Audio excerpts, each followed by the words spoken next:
खबर में दम है। स्वागत है आप सभी का। आपके साथ मैं हूं स्वप्निल। वो खबर भी क्या खबर है जिसमें बड़े बड़े बोल आपकी ओर उछाले, भारी भरकम म्यूजिक डाला और एडिटिंग के झोल में आपको उलझाकर मुद्दे से भटका दिया। खबर में दम हो तो ऐसे लंड-फंड की जरूरत नहीं पड़ती। वो खबर जो आपकी नजरों से गुजरी, जिसमें दम भरने की जरूरत नहीं होती, क्योंकि उस खबर में आप, मैं, हम हैं और इसलिए उसमें दम है। उसमें वो भी है जो समाज के अंतिम छोर पर बैठा है और उस तक सियासत पहुंचने का दावा करती है। आप और हम पहुंचेंगे उस तक और बात करेंगे हर उस क्षेत्र की जिससे जुड़े हैं हम, कच्ची पगडंडियों की हलचलों से लेकर पक्की सियासत की गलियों तक। तो चलिए शुरू करते हैं। खबर में दम है।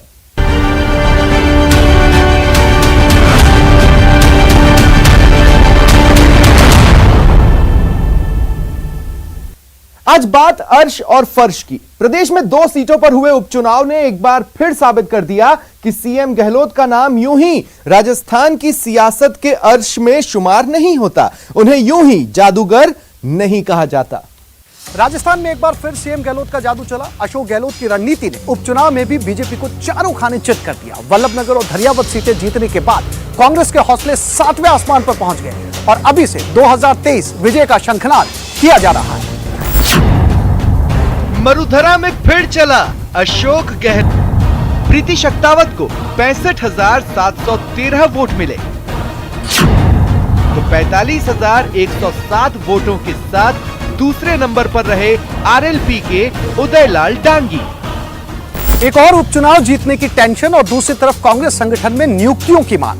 विपक्ष के साथ पार्टी से जुड़े लोग सरकार पर हमलावर थे, लेकिन सीएम गहलोत अपनी रणनीति से जरा भी नहीं दिखे। वो अपनी रणनीति पर काम करते रहे। सीएम गहलोत ने उपचुनाव में कांग्रेस के लिए मजबूत ग्राउंड तैयार किया। 2 के दंगल में कांग्रेस के पहलवानों की जीत सुनिश्चित करने के लिए उन्होंने समय समय पर रणनीति में बदलाव किया। सीएम गहलोत ने चुनाव की शुरुआत में लखीमपुर कांड को लेकर बीजेपी को जमकर घेरा, फिर आखिरी वक्त में महंगाई को मुद्दा बनाया और जनता की तकलीफ को जन जन तक पहुंचाया। कोरोना आ गया तो आज कोरोना में जिस प्रकार के प्रबंधन हमने किया आपके आशीर्वाद से, पूरे देश में नहीं पूरी दुनिया के मुल्कों को मालूम है भीलवाड़ा मॉडल क्या बना राजस्थान का। सबसे कम मृत्यु दर राजस्थान में रही हमारी, 1% से कम रही मृत्यु दर भी। रिकवरी अच्छी नहीं हमारे यहाँ पर। इलाज फ्री हुआ सबका। 40-40 हजार के इंजेक्शन थे, वो हमने फ्री लगाए लोगों के। कोई भूखा नहीं सोएगा, ये मैं नारा दिया। आप सबके आशीर्वाद से आप सबने सहयोग किया कि दानदाता आगे आए, कई धर्मगुरु आगे आए, कई संस्थाएं आगे आई। सरकार ने भी गरीबों को 5,500 रुपए दिए 5 किस्तों के अंदर। कोई भूखा नहीं रहना चाहिए तकलीफ के अंदर। सब लॉकडाउन बंद थे उस वक्त में। अब हमने जो स्कीम बनाई है, अब आगे बैठे हुए हो, आप सबका 5 लाख का बीमा हो चुका है।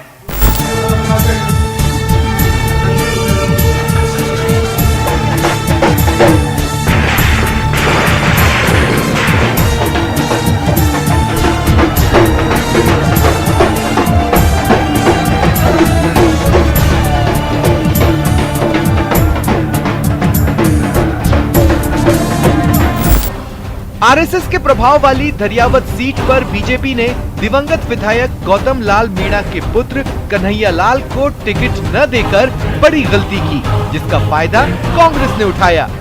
सीएम गहलोत ने इस सीट पर जनसभाएं की, दिवंगत गौतम लाल मीणा के घर जाकर ऐसी सहानुभूति हासिल की जो कांग्रेस के लिए जीत का काम कर गई। केंद्र की हिटलरशाही सरकार है, वो न किसान की सुन रही है, न बेरोजगार की सुन रही है, न दलित की सुन रही है, न गरीब की सुन रही है, न महंगाई के मुद्दे पे आम आदमी की सुन रही है। वो केवल दादागिरी और हिटलरशाही। और यहाँ पर जो प्रदेश का नेतृत्व है, इनके वरिष्ठ नेताओं से जो तालमेल नहीं है और केंद्र और प्रदेश के नेताओं में भी जो तालमेल नहीं है, ये सब कारण ऐसे हैं कि भारतीय जनता पार्टी एक तरीके से खत्म होने के कगार पे है। उपचुनाव में जीत से कांग्रेस के हौसले बुलंद हैं और अभी से 2023 फतह का दावा ठोका जा रहा है। ये कार्यकर्ताओं की मेहनत, सरकार की गुड गवर्नेंस, अच्छा बजट, अच्छी लोक कल्याणकारी योजनाएं, अच्छा नेतृत्व प्रभारी महामंत्री जी का अच्छा सुपरविजन और राहुल गांधी जी ने जिस प्रकार से महंगाई के मुद्दे पे, बेरोजगारों के मुद्दे पे, किसानों के मुद्दे पे जिस प्रकार से एक्सपोज किया मोदी सरकार को, और उससे आम आदमी में ये हुआ है कि कांग्रेस ही एक ऐसी सरकार है, कांग्रेस ही एक ऐसी पार्टी है जो जनता के मुद्दों से सरोकार रखती है। भारतीय जनता पार्टी राजस्थान में कहीं भी नंबर 2 पे भी नहीं आई, 3 और 4 की लड़ाई लड़ रहे हैं। कांग्रेस की गहलोत सरकार ने जो जन कल्याण और विकास की योजनाएं बनाई उस पर जनता ने मोहर लगा दी। हमारी योजनाएं जमीन पर उतरी। हमने 75% से ज्यादा घोषणा पत्र में किए वादे पूरे कर दिए। एक टीम भावना से अशोक गहलोत के नेतृत्व में सरकार के मंत्री, विधायक, कार्यकर्ता, हम भी एक कार्यकर्ता है, तो अशोक गहलोत की लीडरशिप में हमने ये चुनाव लड़ा। लीडरशिप सक्सेस हो गई। ये साबित हो गया कि अशोक गहलोत की लीडरशिप सक्सेस है। राजस्थान में मोदी की लहर नहीं है और मरुधरा में कांग्रेस के असली किंग अशोक गहलोत ही हैं। ये बात उपचुनाव में शानदार जीत के बाद फिर साबित हो गई। दिवाली में जीत वाला गिफ्ट मिलने के बाद कांग्रेस के हौसले 7वें आसमान पर हैं और कांग्रेस संग हर मरुधरा वासी कह रहा है, तेरा जादू चल गया जादूगर। 2018 में सत्ता से बेदखल होने के बाद से बीजेपी ने कभी ऐसे दिन नहीं देखे। उपचुनावों ने उन्हें फर्श पर ला पटका। अब बीजेपी को दोबारा सत्ता में वापसी की लड़ाई फिर शुरू से रीडिजाइन करनी होगी। मरुधरा के उपचुनाव में बीजेपी को महंगाई मार गई या फिर सतीश पूनिया के नेतृत्व में पार्टी एक और लड़ाई हार गई? ऐसे सवालों की बौछार पार्टी के अंदर और बाहर हर ओर से हो रही है।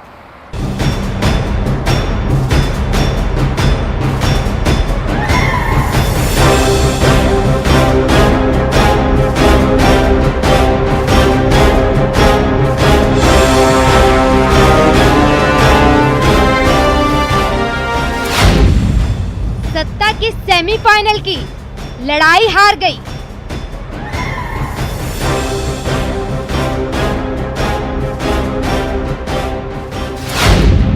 मरुधरा में बीजेपी को महंगाई मार गई।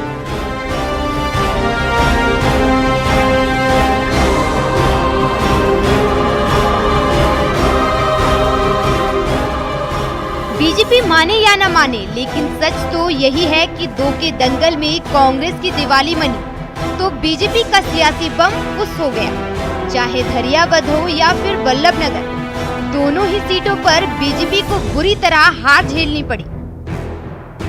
उपचुनाव में जीत का दावा करने वाली बीजेपी तीसरे और चौथे नंबर की पार्टी बनकर रह गई। धरियावद में बीजेपी प्रत्याशी खेत सिंह मीणा तीसरे नंबर पर रहे, तो वल्लभनगर में हेमंत सिंह झाला मुकाबले में दिखे ही नहीं। हाल ये रहा कि वल्लभनगर में जमानत बचाने के लिए संघर्ष करना पड़ा, लेकिन हेमंत सिंह झाला जमानत भी नहीं बचा पाए।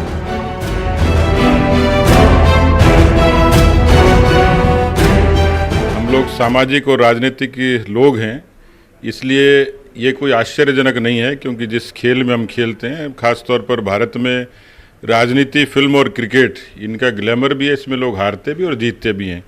केवल एक हार से हमारे मनोबल पर असर नहीं होता है, लेकिन 2023 हमारा असली मिशन है, उस पर हम पूरी मजबूती से लगेंगे।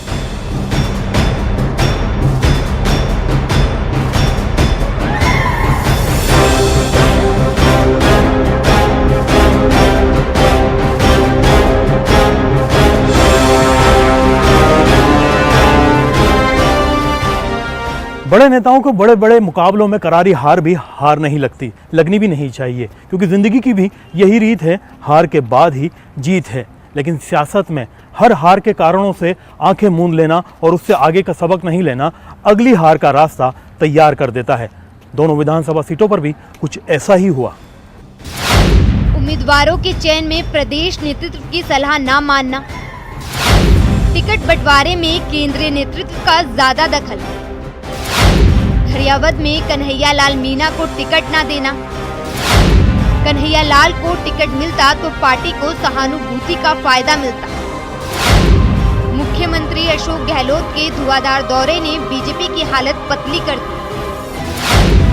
धरियावद में युवाओं का अधिकांश वोट बीजेपी के बागी धावरचंद डामोर ले गए। महेश सिंह मीणा के एक ऑडियो ने बीजेपी कार्यकर्ताओं का मनोबल तोड़ दिया। वल्लभनगर में भी उदयलाल डांगी को टिकट ना देना हार की वजह। आरएलपी के टिकट पर उदयलाल डांगी मुकाबले में दूसरे नंबर पर रहे। मैं राजनीति में एक भावुक किस्म का आदमी, इसलिए भावनात्मक फैसले करता था, उन पर विचार भी करता था, लेकिन क्योंकि जब हम फैसले करते हैं तो मैं अकेला नहीं करता, हमारी पार्टी पूरी कोर कमेटी इसमें सलाह करती है, केंद्रीय नेतृत्व के भी निर्देश होते हैं, हम वहाँ की सारी परिस्थितियों के हिसाब से करते हैं। तो जिस तरीके से 24 कैरेट गोल्ड सुनार की दुकान पे नहीं मिलता, राजनीति में उतनी शुद्धता निर्णय और उसमें परिणाम परफेक्ट होंगे, इसकी कोई मुझे लगता है गारंटी कोई देता नहीं है।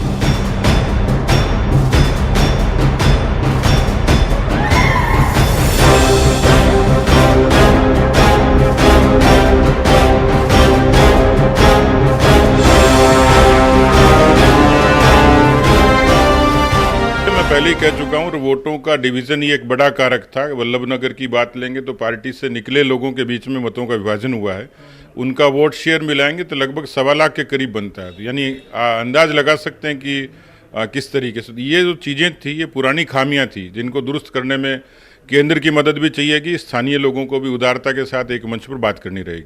राजनीति भावनाओं से नहीं बल्कि सियासी पिच के ऊपर सही चालों से परवान चढ़ती है।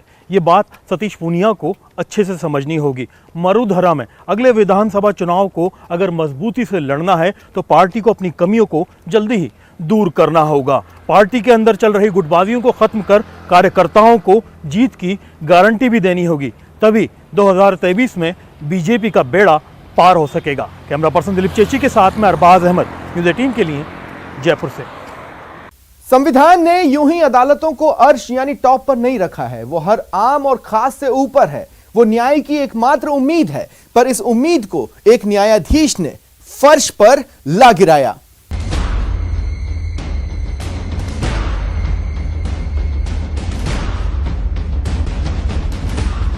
इंसाफ के मंदिर में बैठने वाला इंसाफ का देवता दानव बन जाएगा, यह किसने सोचा था। कम से कम उस मासूम बच्चे ने तो नहीं जो न्यायाधीश के अन्याय का शिकार बना।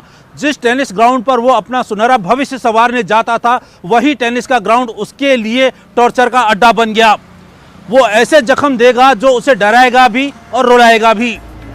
ये खबर उस दानव की है जो प्रोफेशनली काला लबादा ओढ़ता था। वो दानव जो इंतहाई काली विकृत मानसिकता को अपने में समेटे था।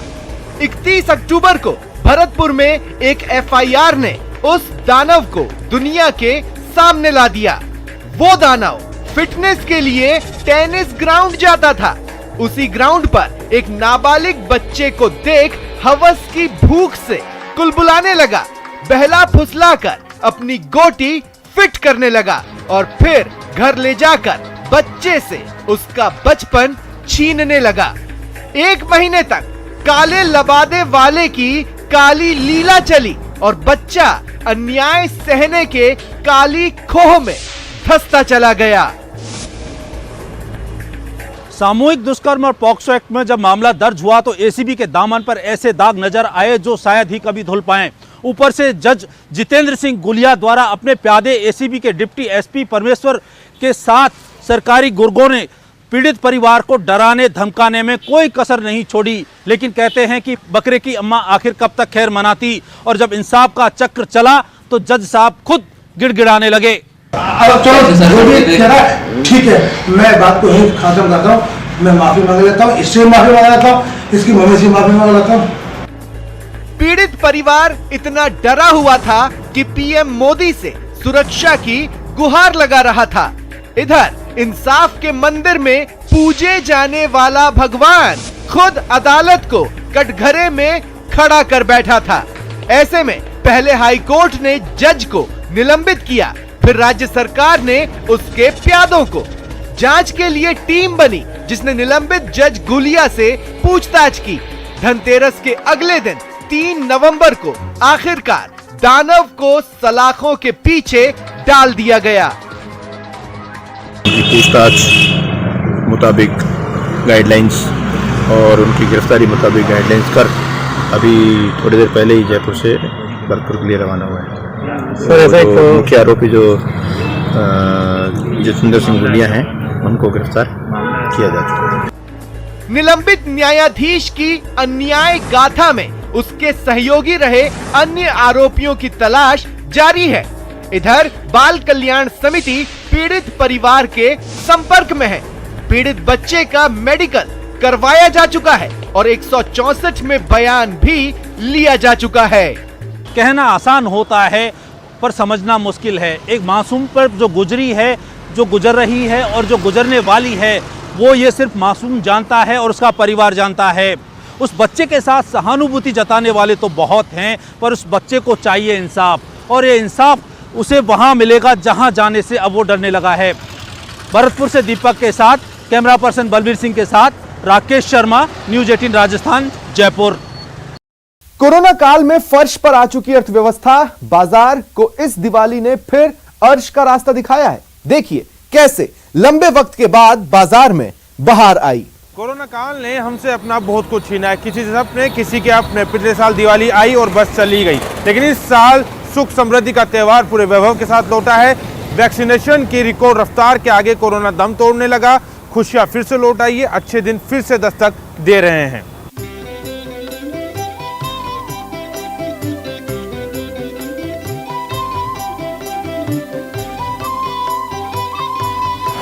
फिर एक बार रौनके बहार।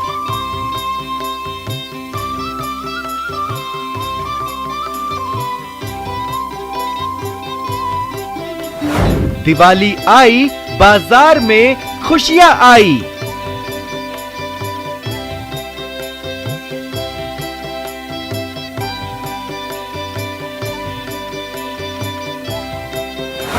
ये दिवाली कारोबार वाली।